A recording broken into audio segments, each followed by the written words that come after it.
Live from New Delhi, you're watching DD India Live, India's voice to the world. I'm Preeti Kaur. Coming up in the next 30 minutes.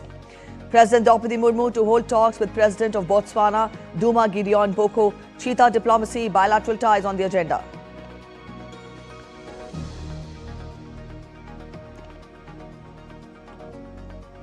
Prime Minister Narendra Modi and King of Bhutan inaugurate the 1020 Punatsangchhu-II hydroelectric project. 4 trillion credit lines announced to fund energy projects in Bhutan.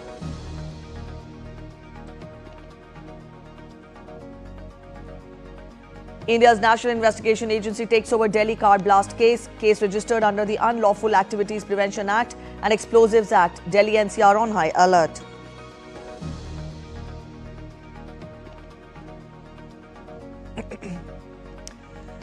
Indigenous protesters clash with security to storm COP30 climate summit in Brazil's Belém.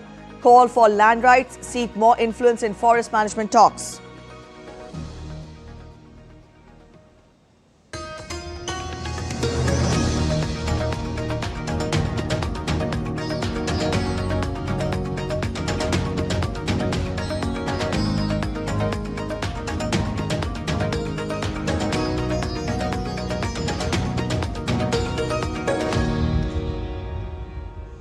President Droupadi Murmu is on a 3-day visit to Botswana, where she will hold delegation-level talks with her counterpart, Duma Boko. The talks will be inaugurated by signing or exchange of MOUs and press statements. The president will then visit the Diamond Trading Company for a briefing on the diamond sector. Traditionally, the trade between the two countries has been dominated by diamonds and gems. She will then deliver the address to the National Assembly of Botswana, followed by a visit to 3 Diggosi monument bronze sculptures in the capital city of Gaborone. The statues depict 3 Diggosi or tribal chiefs who play important roles in Botswana's independence. The visit will be followed by a banquet.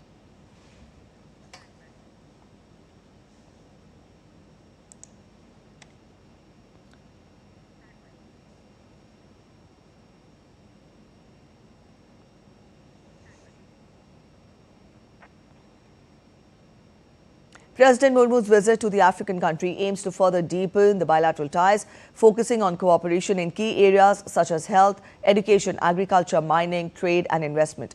DD India's correspondent Shabir Dar tells us more from Gabon. India and Botswana are set to take their mutual friendship and bilateral ties to new high as the Indian president begins her 3-day state visit to this southern African country. During her visit, the President Murmu will hold the delegation-level talks via several memoranda of understanding are being signed. Besides that, the President will address a special session of Botswana's General Assembly. After that, the President is going to be part of a significant event where the Botswana government will donate some 8 cheetahs to India, which reflects the shared vision of the both countries in the wildlife conservation. Besides that, the President will hold the bilateral talks with her counterpart, the President of Botswana and the Vice President. A special meeting with the Indian diaspora is also being organized. So in overall, the visit is very significant, given the fact that India is expanding its reach in Africa and strengthening its ties with the African nations. With camera person Ramakant Sharma, Shabir Dar for DD India in Botswana. Prime Minister Narendra Modi and Bhutan King Droupadi Murmu will jointly inaugurate Kala Chakra Wheel of Time Empowerment, part of the 16-day World Peace Prayer Festival, which began on 4th of November. Kala Chakra Empowerment symbolizes peace and the spiritual practice of Shambhala, the mythical kingdom. The Bhutanese government is organizing the festival as part of a broader effort to promote global peace, compassion and spiritual harmony. The Prime Minister will then leave for India.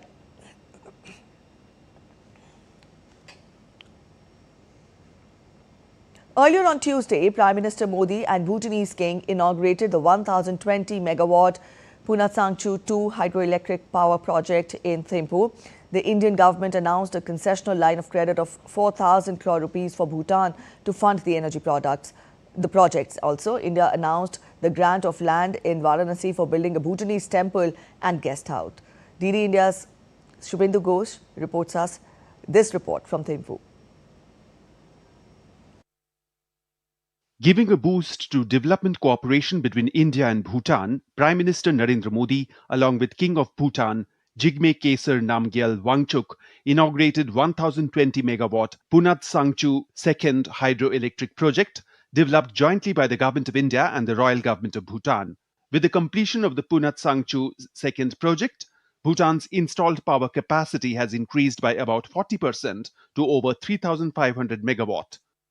The Prime Minister of India and the King of Bhutan, both of them underlined the fact that we have the foundation for the hydropower partnership between the two countries. After the meeting and the joint inauguration of this 1,020 megawatt Punatsangchhu-II hydropower project, and that project has added 40% to the total installed power generation capacity in Bhutan.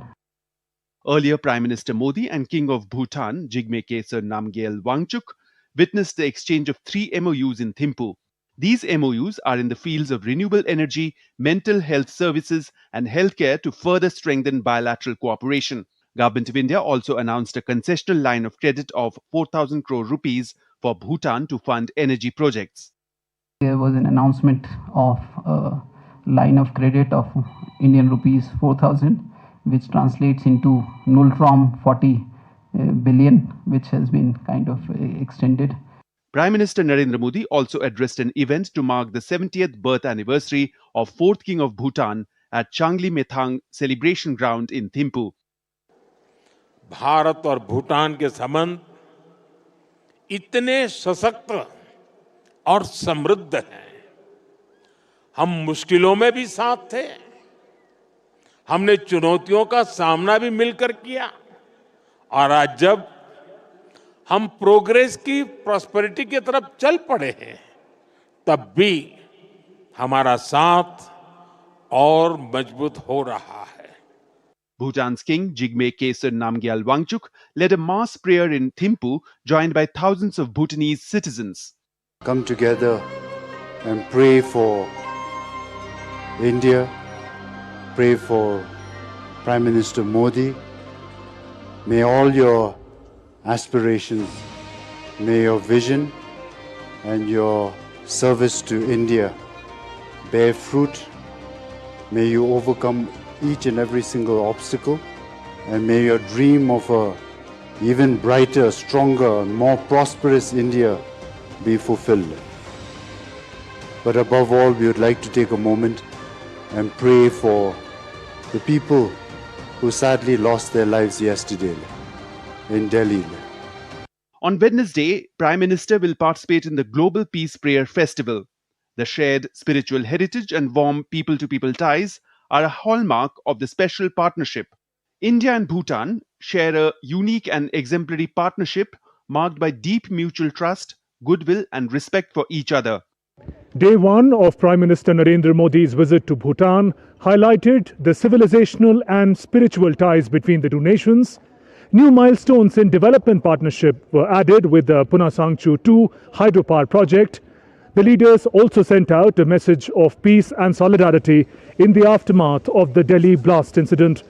With camera person Saurabh, Shubhendu Ghosh for DD India in Thimphu. External Affairs Minister Dr. S. Jaishankar is visiting Canada today to participate in the G7 Foreign Ministers meet, on the sidelines of which he held bilateral meetings with his counterparts, including UK Foreign Secretary Kiewit Cooper. The leaders affirmed the India-UK Vision 2035 for further strengthening cooperation between New Delhi and London across the key sectors. Dr. S. Jaishankar also met his German counterpart, Johann Wadephul, in Niagara. The leaders discussed advancing strategic partnership and the India-EU ties, and also exchanged views on West Asia, Indo-Pacific and Afghanistan. He then met Foreign Minister of Brazil, Mauro Vieira. The leaders recognized the recent progress in bilateral cooperation and asserted that two sides are actively exploring opportunities for greater trade, investment, health and technology cooperation. Dr. S. Jaishankar also met French counterpart Jean-Noël Barrot. Leaders took stock of the strategic partnership and discussed deepening cooperation in multilateral and plurilateral formats. The ministry also added that the participation of the External Affairs Minister reflects India's continued commitment to working with international partners in addressing global challenges and bolstering the voice of the Global South in the international fora. Also, India has slammed Pakistan for claiming that New Delhi had something to do with the Tuesday's blast outside a court in Islamabad. The Minister of External Affairs spokesperson Randhir Jaiswal in a statement said, and I quote him, India unequivocally rejects the baseless and unfounded allegations being made by an obviously derelict Pakistani leadership. It is a predictable tactic by Pakistan to concoct false narratives against India in order to deflect the attention of its own public from the ongoing military-inspired constitutional subversion and power grab unfolding within the country. The international community is well aware of the reality and will not be misled by Pakistan's desperate diversionary ploys.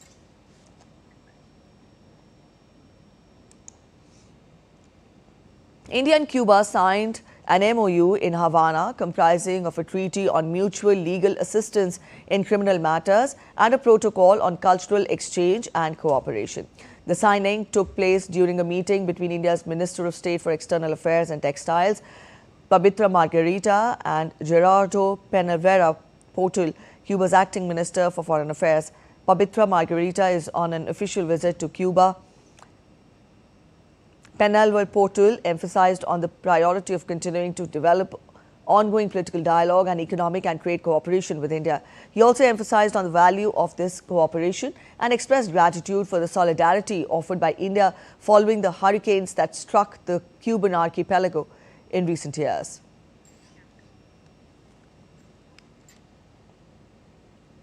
New Delhi is on a high alert after a car exploded near the Red Fort on Monday. Prime Minister Narendra Modi has vowed to bring those responsible to justice. The National Investigation Agency has taken over the probe. The decision came after Home Minister Amit Shah reviewed the security situation in the national capital and other parts of the country. DD India gets you this report. कल शाम दिल्ली में हुई भयावह घटना ने सभी के मन को व्यथित कर दिया है। मैं पीड़ित परिवारों का दुख समझता हूं। हमारी एजेंसियां इस षड्यंत्र की तह तक जाएगी। इसके पीछे के षड्यंत्रकारियों को बख्शा नहीं जाएगा। All those responsible will be brought to justice.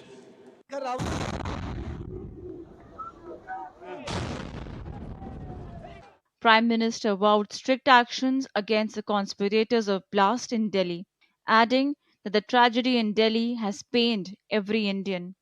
Defence Minister Rajnath Singh echoed similar sentiments, saying that those responsible for the New Delhi blast will be brought to justice and won't be spared under any circumstances.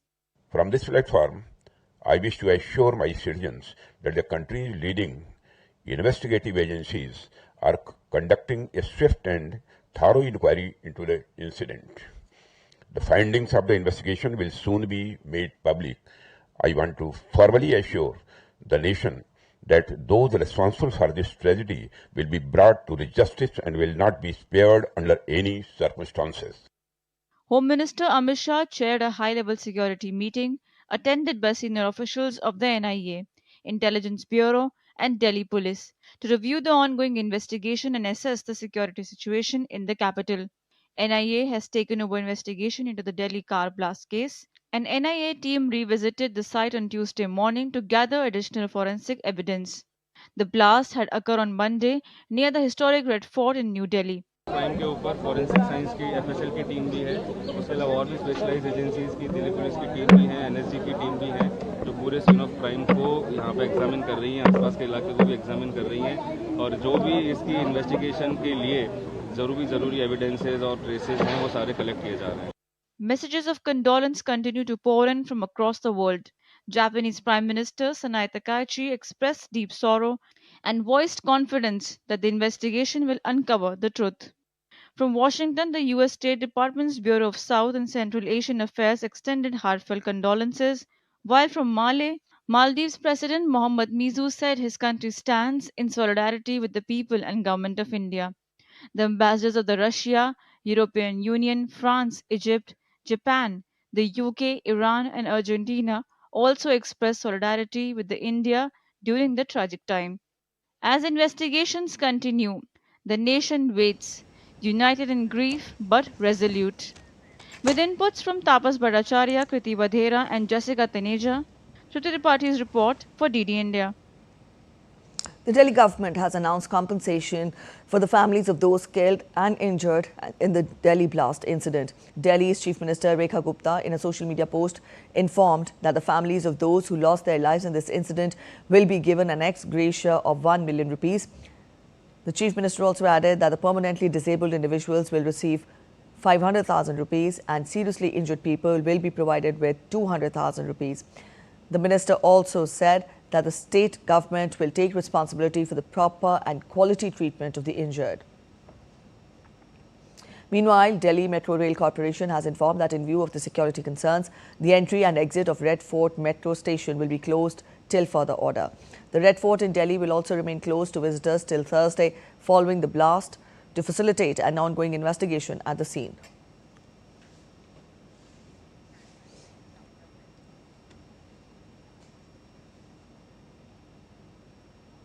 You're watching DD India Live. We're heading for a short break. But after the break, Iraqis voted in parliamentary elections on Tuesday, in which Prime Minister Mohammed Shia al-Sudani was seeking a second term.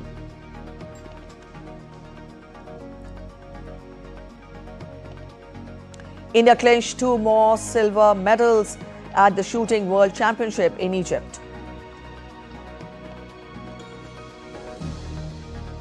And we get 2 glimpses of France's oldest house, which dates back to 1091.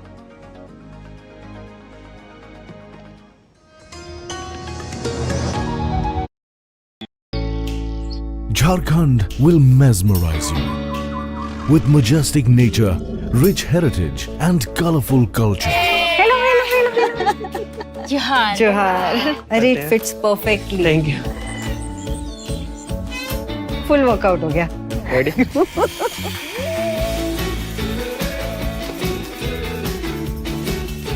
Postcards from Jharkhand on National Geographic.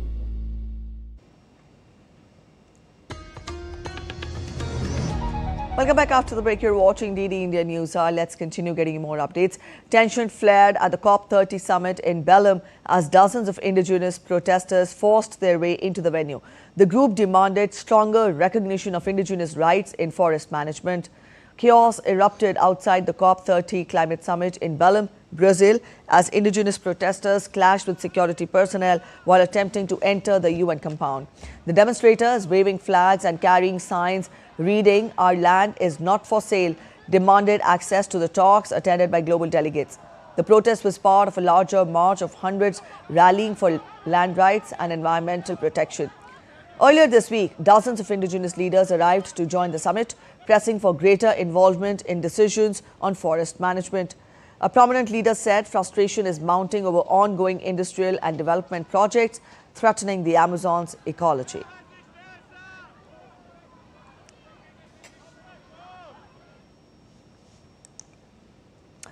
A Sarmiento line train derailed on Tuesday in the Liniers area of Buenos Aires, Argentina, leaving multiple people injured and disrupting service for several hours. Now, according to emergency services, after the derailment, passengers were forced to evacuate the train and 9 of the injured were taken to hospital. While the city firefighters deployed 2 standard units, a special rescue team, a command post and a medical unit as a precaution was set up. The cause of the derailment remains unclear.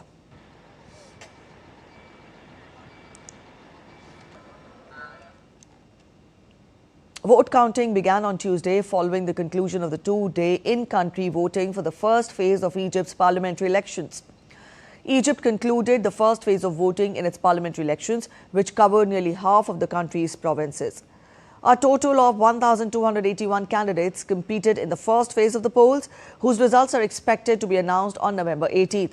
The second phase of the voting for Egyptians abroad will be held on November 21st and 22nd, and inside Egypt on November 24th and 25th, within the final results to be announced on December 2nd. Now, according to the National Elections Authority, Egypt, a country of 108 million, has about 69 million registered voters.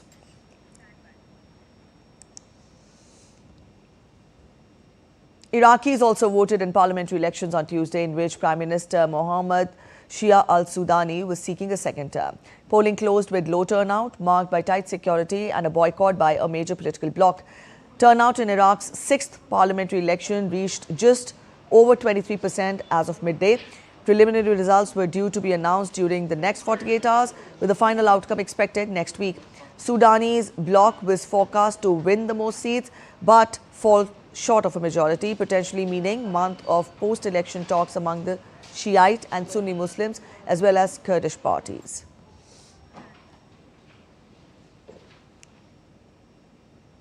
Malaysian and Thai authorities resumed their search on Tuesday for dozens of people missing at the sea days after a migrant boat capsized near the Thai border. The death toll has risen to 27 as of Tuesday, with rescue teams continuing efforts to locate the remaining missing passengers. A survivor detained by Malaysian authorities recounted spending 8 days on a large boat before transferring to a smaller one with about 70 people that later capsized. He survived by holding on to debris for days before reaching a Malaysian island. Earlier on Monday, the regional director at Malaysia's maritime agency stated more on the rescue operation.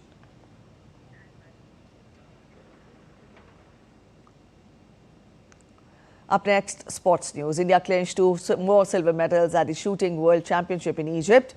Talking of that, pair of Samrat Rana and Isha Singh won silver medal in the 10 meters air pistol mixed team event in Cairo. The Indian duo topped the qualification round and set up a gold medal match against China. However, they had to settle for second best in the medal match as they lost 16 to 10 points. Meanwhile, Aishwarya Pratap Singh Tomar also claimed silver medal in the men's 50 meters rifle 3 positions event. Earlier in the day, he equaled the qualification world record. Now, 2 medals took India's overall tally to 11, including 3 golds, 5 silvers and 3 bronze medals. Only China, with 14 medals, is ahead in the standings.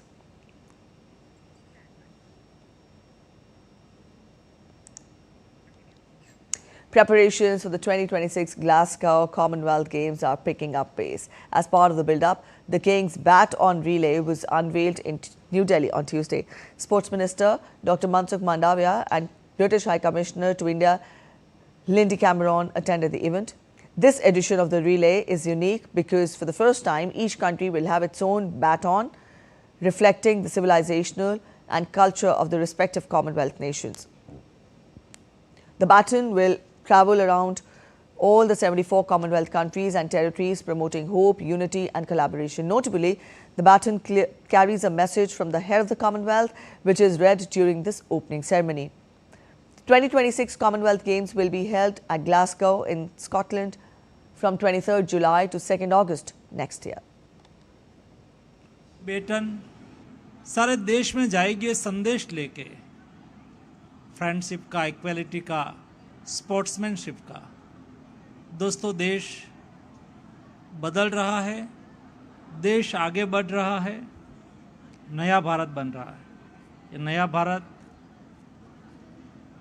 बड़े sports tournament भी कर सकता है। A new India world cup आयोजित भी करता है और वर्ल्ड कप जीतता भी है। ए न्यू इंडिया है। आने वाले दिनों में हम स्पोर्ट्स में बेस्ट परफॉर्मेंस करेंगे। And now we take you to the historic village of Cluny in southeastern France, where researchers have identified the Demeure de la Portiquaire as the oldest dated house in the country. Using tree ring analysis, Swiss scientists determined that its wooden beams were cut in 1091. The medieval home has sheltered around 50 generations, according to its current owner, a retired architect devoted to preserving its rich history.